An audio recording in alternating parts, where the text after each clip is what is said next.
नमस्कार, सत श्री अकाल। विजय डेस्टिनेशन में आपका बहुत बहुत स्वागत है। आशा है कि आप बहुत अच्छे होंगे। आप सबको स्वतंत्रता दिवस की बहुत बहुत बधाइयाँ।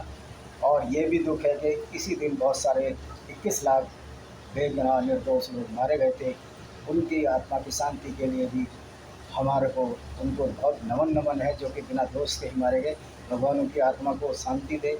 अगर वो कहीं जन्म लिए हैं तो उनको अच्छी जगह जन्म ले, क्योंकि सनातन वैदिक धर्म में पुनर्जन्म का सिद्धांत है और क़यामत का कोई भी चीज़ सनातन धर्म के हिसाब से नहीं है। तो आत्मा रूह बदलती है। तो ईश्वर उनको अच्छी जगह सलामत रखे। उनको कहीं भी जन्म मिला वो अच्छी तरह रहे।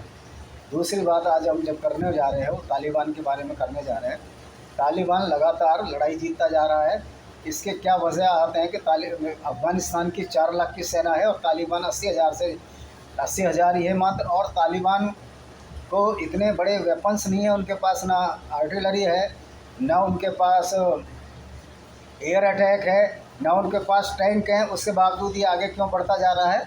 तो इसमें भी एक बहुत बड़ा पेच है। इसमें बड़ा पेच ये है कि जो अफ़गानिस्तान की सेना है उसमें भी बहुत सारे जिहादी तत्व घुस गए हैं और अब बहुत सारे जिहादी तत्व उनकी पब्लिक में भी हैं, जो कि उन्हीं ऑर्थोडॉक्स कुरान को मान रहे हैं, जो कि दूसरों को कत्ल करने या दूसरों को शांति से रहने की सलाह नहीं देती है।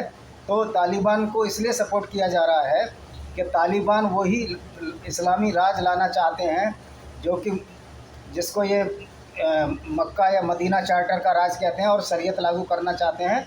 और उसमें सबसे बड़ा जो नुकसान हो रहा है वो माइनॉरिटीज़ का हो रहा है। और ये इन सब की कहने वाली बात है। उनका प्रवक्ता कह रहा था कि गुरुद्वारे में झंडा स्वयं सिखों ने उतारा, फिर बाद में हमको फहराने के लिए कहा। पहली बात तो ये है कि जहाँ इस्लामिक राज है, माइनॉरिटी को इतना डर क्यों हो जाता है कि अपने गुरुद्वारे या मंदिरों से झंडा उतार लेते हैं।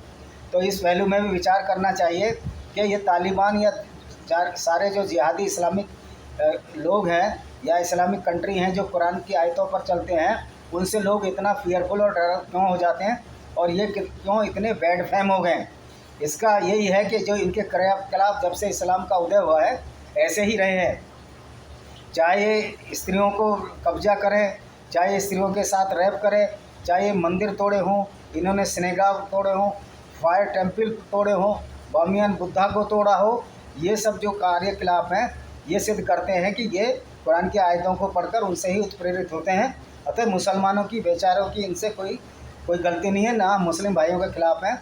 हमारा सिर्फ यही मशवरा है मुसलमानों के लिए, कुरान को अच्छी तरह पढ़ें और कुरान में ये देखें कि इस तरह की आयतें क्यों लिखी गई हैं। अगर इस तरह की आयतें लिखी गई हैं तो उस समकालीन समय के लिए ठीक थी। अगर उस समय के लिए ठीक थी जब मोहम्मद साहब को परेशान कर रहे थे मक्का वाले, तो ये आज के लिए ठीक नहीं है। अगर ये आज के लिए ठीक नहीं है तो ये सर्वकालीन किताब नहीं है, यानी कि हर समय चलने वाली किताब नहीं है। अगर ये सर्वकालीन किताब नहीं है तो ये अल्लाह का पैगाम भी नहीं है, क्योंकि अल्लाह कम से कम इतने विवेक और विवेकशाली और प्रतिष्ठित तो हैं ही कि जो कलाम लाते वो ऐसा लाते जो मानवता के विरुद्ध ना होता और सारे समय चलने वाला होता। जैसे गीता का उपदेश है, हमेशा पढ़ोगे, चलने वाला है। वेदों में लिखा है कि वसुधैव कुटुंबकम, पूरा संसार ही हमारा कुटुंब है, हमेशा चलने वाला है। और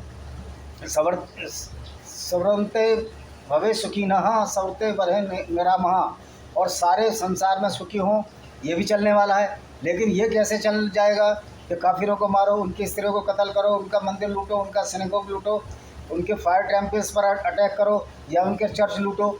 जब ये कौम है जो कि ये जो फॉलोवर्स हैं हिंदू, सनातन या गैर मुस्लिम, जब ताकतवर हो जाएंगे तो ये आप क्या उनको लूट पाएंगे? नहीं लूट पाएंगे। दूसरी बात है, सनातन वैदिक धर्म वाला वो सही मायने में हिंदू ही नहीं है। अगर वो किसी मस्जिद पर अटैक करता है या किसी भी दूसरे टेम्पल्स को गिराता है, वो हिंदू ही नहीं है। उसको अधिकार है अपनी रक्षा करने का, अपनी सुरक्षा करने का और दूसरों की सुरक्षा देने का। यही हमारा सनातन वैदिक धर्म सिखाता है। लेकिन इसका मतलब ये भी नहीं है कि हम कायर और डरपोक हो जाए और सहिष्णु हो जाए। सहिष्णु को कायरता में नहीं बदलना है। हमें सख्ती से उन तत्वों का भी मुकाबला करना चाहिए जो गुंडागर्दी कर रहे हैं और पूरे दुनिया में उपद्रव मचा रहे हैं। उनमें एक तालिबान भी प्रमुख है। तालिबान कहता है कि भारतीय सेना आ जाएगी तो इनके लिए बुरा होगा। ये सिर्फ इधर भपकी दे रहे हैं। भारतीय सेना के सामने ये 6 दिन नहीं टिक पाएंगे, क्योंकि भारत का बॉर्डर अफगानिस्तान से लड़ता है। और अमेरिका का भी ये क्या बिगाड़ पाए। अमेरिका के अगर 200-400 सैनिक मरे तो ये उनके 20,000 सैनिक मार गए और सरकार जो है चुनी हुई सरकार भी बना गए। इससे बड़ा योगदान अमेरिका का क्या हो सकता है। बस अमेरिका के राष्ट्रपति बाइडेन से एक नर्म निवेदन है, कब ऐसी हालत में जबकि उनके पाकिस्तान के क्रिकेट टीम के जो सदस्य है, जो कैप्टन है राशिद खान, भी बोल रहे हैं कि हमें अपने हाल पर मत छोड़ो, कम से कम अभी और सुरक्षा की इनको ज़रूरत है, और भारत भी लॉजिस्टिक सपोर्ट करे इन लोगों को, और ये बताए कि पाकिस्तान की वजह से ही सारी दुनिया में गड़बड़ है। अगर एक बार तालिबान छा गए तो पाकिस्तान और तालिबान मिलकर भारत के लिए प्रॉब्लम खड़ी कर देंगे, और ये भारत के लिए तीसरा या चौथा युद्ध हो सकता है पाकिस्तान के लिए, और विश्व युद्ध भी हो सकता है। इन्हीं सभी बातों को ध्यान में रखते हुए आप जो है सारे बड़े बड़े लीडरों से हमारी विनती है कि कम से कम इस समस्या को सुलझाएं, और तालिबानों की जो गुंडागर्दी दिन रात बढ़ रही है उसको कम करें। और इसमें अफ़गानिस्तान सेना का भी दोष है, जब उनको इतने बढ़िया वेल इक्विप्ड है, अमेरिका ने ट्रेनिंग दी उनको, भारत ने ट्रेनिंग दी, और वो छोड़कर क्यों भाग गए। इसका मतलब है कि इन्होंने पश्तूनों का नाम भी बदनाम कर दिया। ये मुसलमान तो ये 1400 साल से हैं। पश्तून तो जब हिंदू राज था, जो पुरुषपुर जो कनिष्क की राजधानी थी, जिसको आज पेशावर कहते हैं, तब ये हिंदू थे और पूरे वर्ल्ड पे ये राज करते थे। तो आज इतने कमज़ोर क्यों हो गए हैं, इनको भी सोचना चाहिए। और तालिबान जो अफ़गानी नागरिक हैं उनसे भी निवेदन है कि हथियार लेकर, जो भी हथियार है, या तो लॉजिस्टिक सपोर्ट अपनी फौजों को, सेना को खाना वाना जो भी पहुंचा सकते हैं पहुंचाएं, और डरने की ज़रूरत नहीं है। ये लड़ाई तो चलेगी, लेकिन डर के भाग जाना सेना का एक बड़ा ही दारुण दृश्य उपस्थित करता है। ये जो तालिबान है ये कोई अच्छे कार्य नहीं कर रहे हैं, ये चुनी हुई सरकार को टॉपल करने की कोशिश कर रहे हैं। और आज की तारीख में अगर कोई जनतंत्र के खिलाफ सबसे बड़े गुंडे हैं तो वो तालिबान है। और दूसरी बात, पाकिस्तान तालिबान को बढ़ावा दे रहा है, तो क्यों ना अमेरिका, क्यों ना इमरान खान को भी टॉपल कर दिया जाए, जिस तरह वो तालिबानों को टॉपल करने की सोच रहा है। ये वहाँ की सेना को सोचना है। और इमरान खान अगर मदद दे रहा है, उनकी आईएससी और सेना भी मदद दे रही है, तो ये उनके लिए बड़े ही दुर्भाग्यपूर्ण परिणाम होंगे, और इमरान खान एक दिन टॉपल होंगे। और पाकिस्तानी आर्मी का काम तो कुछ नहीं है, इनकी फिटनेस देख लो, इनके पेट बड़े बड़े देख लो। इंडियन आर्मी का ये कहीं से भी किसी तरह मुकाबला नहीं कर सकते। ये खाली इंडिया को डिस्टर्ब करने के लिए तालिबानों को मदद दे रहे हैं, जो कि सफल नहीं हो पाएगी।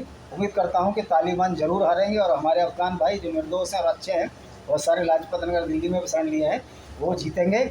और ईश्वर उनको ज़रूर इतनी ताकत देगा कि उन दुष्ट भेड़ियों को हरा सकें, जो कि अभी से अफ़गानी औरतों के बलात्कार और उनकी विधवाओं की लिस्ट मांग रहे हैं, जबकि ये विधवाएं उन्हीं के द्वारा करी गई थी जब तालिबान का उमर अब्दुल्ला के शासन में राज था। इसी के साथ अपने मैं वीडियो को विराम देता हूँ।